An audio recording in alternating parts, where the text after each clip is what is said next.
વધતો જાય છે. જો હું એને નહીં મારું તો તે મને મારી નાખશે. માટે ચાલ ધર્મરાજાની સભામાં જઈ અને અર્જુનની માંગણી કરું અને પાતાળમાં યુદ્ધ રચાવું અને દુર્યોધનની સભામાં જઈ અને સપ્તકોટા યુદ્ધ રચાવું.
સ્વર્ગના દારા બતાવો. આવ તો કોણ છે? દેવ હોય તો સત્યવારી કરી સાંભળાવો.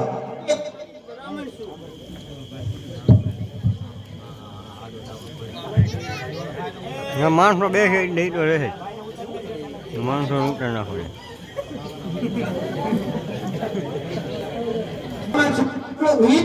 અને પાંડવોનું હિત તો એ તો કહે મારા સૈન્યમાં 7 કોઠાની યુદ્ધ રહેશે. એવો કોણ? ગુરુદ્રોણ. બીજો કોણ?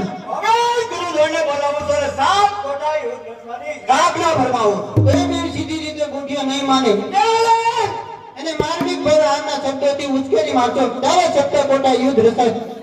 વાહ, આ વાત સત્ય ભાઈ. તો કોણ છો? ગરીબ બ્રાહ્મણ છું.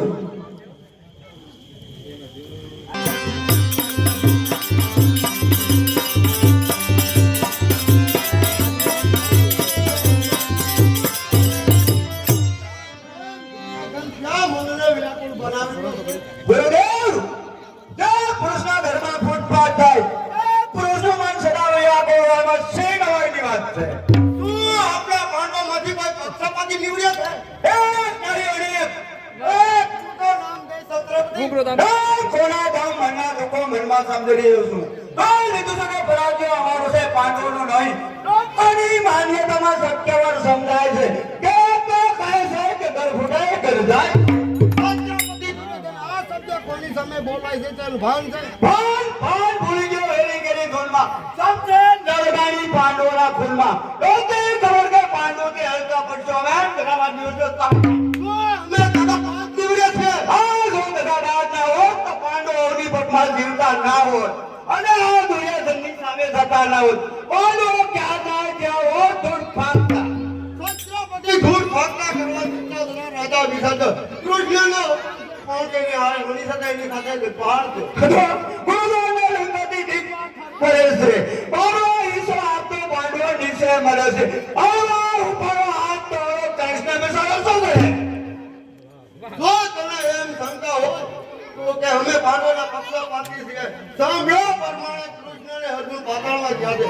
પણ બાકી રહ્યા છે 4 પાંડવો. લે અત્યારે હું કોઠાયુદ્ધ કરવા જાઉં છું. અત્યારે કર્ણને બોલાવી સભામાં મોકલી છે. ભલે ગુરુદેવ.